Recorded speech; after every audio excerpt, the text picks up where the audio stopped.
The jungle was dark and still. The leaves blew in the tropical breeze, and Sten Cooper crept through the rainforest trails. He had nothing but the dim moonlight shining through the canopy to guide him, and so he stalked the night, his stomach shrinking, pins and needles stabbing his body. His entire crew had already been killed. The Amazon didn't take kindly to trespassers. Sten did his best not to cry, to not be scared by what happened, but both were impossible. His hair stood on end at every croak, every groan, every twig snapping off in the distance. When him and his crew had first come to the Amazon, they talked about how welcoming it felt, and how exciting the place was. They, despite having years of research and field experience, only had a basic knowledge of the Amazonian predators, though. Something rustled from behind him. Something rustled behind him. Jaguar, perhaps? He pondered, feeling like a protective, warm blanket had just wrapped itself around him. He knew how quickly that blanket could be torn away.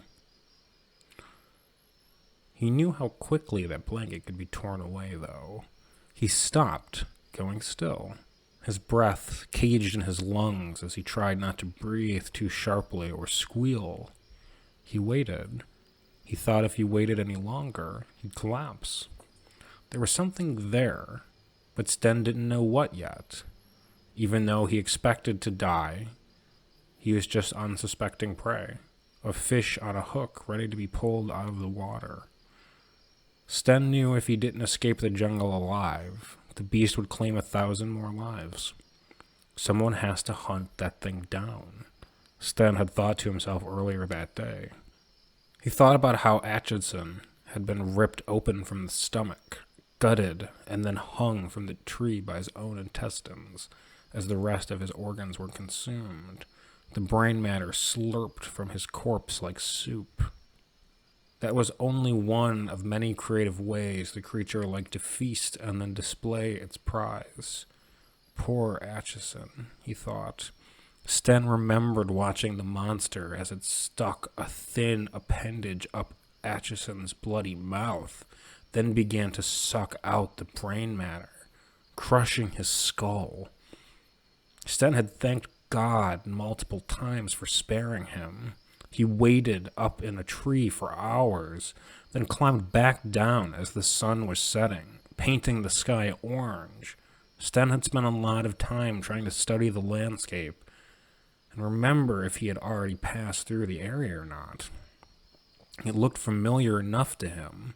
He didn't know that he was miles away from land that him and his team had previously explored. The expedition crew had gone miles in on a journey to find new species. Cruelly ironic, Sten thought, because that's just what we found. He let out a weak sob, then suppressed it. He remembered O'Sullivan's ramblings as they first entered the jungle. Always save the crying for when it's all over. I never shed a tear until Abigail took every last thing I owned, and the fight was totally over. The thing watched Sten from up in the trees like it was a cat stalking a mouse. It almost wanted to pity the poor creature. The hunger pangs began to roll in. Without the right intake of calories every hour, it would die.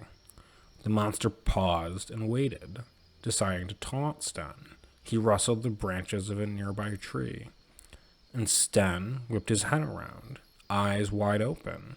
He stopped once more, hunched over like he was an animal himself. The brute thought Sten looked like a caveman. It had eaten thousands of those in its lifetime.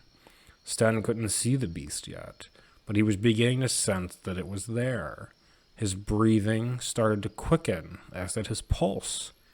His head felt light, and he knew he was going to die, but adrenaline was pouring through his veins now, and his legs, as weak as they were, felt like machine pistons. Sten started to sprint. His machine piston legs carried him far. The monster gave him a head start, knowing he would be helpless either way. Games gave the monster something to entertain itself with.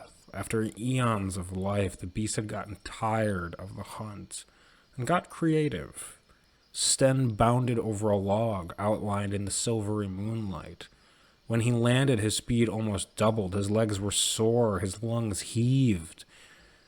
He thought his head and heart might explode. Sten knew something was there, but wasn't sure what. There was an itch in the back of his mind. The thing, Sten prayed, he wouldn't end up like Atchison, like Reed, like Gardner, and like O'Sullivan. So he picked up his speed. The creature didn't do anything to announce its presence. Instead, it kept lurching forward. It stretched a long, spindly limb from branch to branch of each tree. It stalked through the canopies, drawing closer. It was careful not to make a sound or alert Sten at all. This continued on for some time.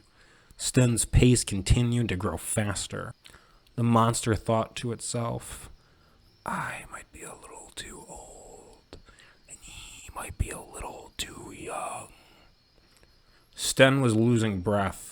Dreading the thought of stopping, he started to slow down. The creature's stomach growled as it watched the little explorer dropping in speed before he came to a complete stop. Sten stood there, scanning the trees. One half of his brain warned him that he needed to keep running. The other was trying to rationalize with him. He didn't see anything in the tree line. He figured he just encountered a small animal, but he continued to wait until he was positive. The frogs croaked and the wind blew a little stronger than usual. Nothing but the sounds of the jungle and the soft rain pattering against the leaves. There were a few rattling noises. Sten studied the tree line again. Nothing.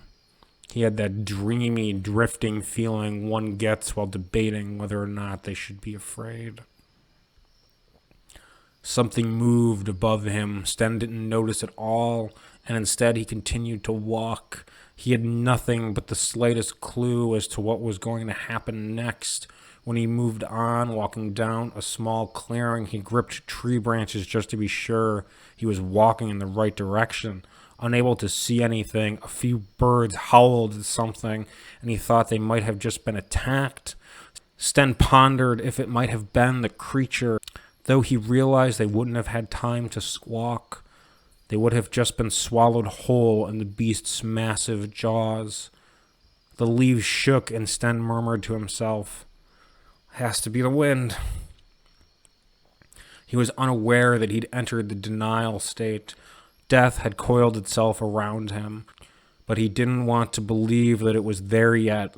The jungle felt tranquil again. No frogs croaked, and no monkeys howled. Sten paused. The jungle seemed to pause with him. Spindly limbs started to reach down from the canopy. Sten did not notice. He continued to walk. One of the thin appendages tapped on his shoulder, and he spun around, thinking it might have been one of his former crewmates. "Hello?" he whispered. Nobody was there. Instead, he was met with a skinny leg that wrapped around his throat. It started to strangle him. Sten's screams came out as choked cries. A limb was forced down his throat. Now the true suffocation began. Sten felt the cold gloom seeping into his body. The humidity and the warm tingles that tore through him could not get rid of the icy sensation in his chest. His head started to get light. Sten thrashed around. He flailed his arms and prayed. He tried to pray aloud, but no sound escaped except for wheezes. His last thought was, "Someone needs to kill this thing." Sten wouldn't get his way, and he knew this just as he gasped out his last breath. His eyes popped from the sockets and fell on the ground, landing with two soft thuds. His face was beet red, and his lungs were empty. His head was lighter than ever, then impossibly heavy. He drowned in darkness and went limp like a rag doll. The creature clapped for itself. Not old enough, it thought. Now it started to suck the brain matter out of Sten through the tube it placed inside the mouth.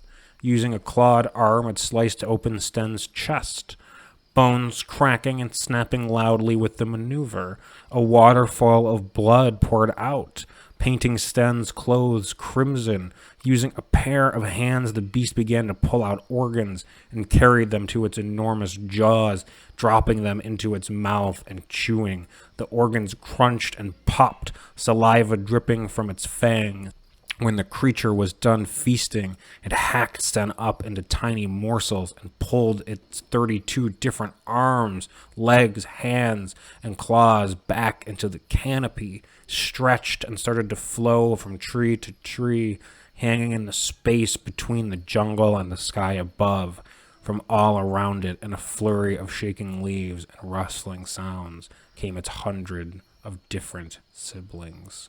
Sten had only met one. The end. Unsuspecting Prey. Written by Cale N. Ryan. Narrated by Remy Militello. I hope you enjoyed this story.